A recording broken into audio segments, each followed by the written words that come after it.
Être aidant auprès d'une personne qui a la maladie de Parkinson, ça n'est pas inné, ça s'apprend et c'est même un apprentissage au quotidien. Ça pose beaucoup de questions, l'aidant ne comprend pas toujours ce qui se passe dans la maladie de Parkinson, le malade n'est pas toujours en capacité d'expliquer non plus ce qu'il ressent et parfois ça crée des vrais problèmes de communication et des vrais malentendus.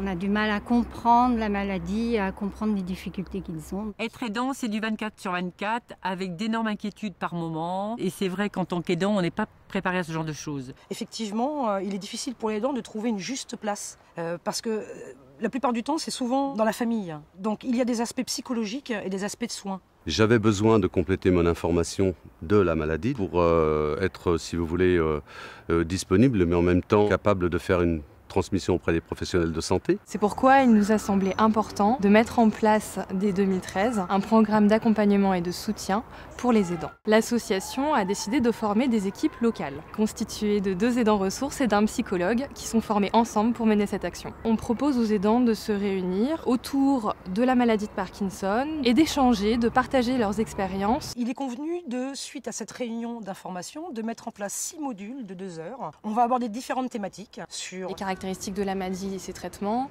l'impact de la maladie sur le quotidien du malade et sur le quotidien de l'aidant, sur les relations entre les uns et les autres. Et on abordera aussi les aides possibles et les solutions de répit. Au bout du compte, j'ai eu raison de venir parce que n'étant pas convaincue au départ, j'ai pas trouvé l'ambiance que je craignais. J'ai trouvé que les gens étaient plutôt dynamiques et du coup, ça vaut le coup que j'essaye de suivre.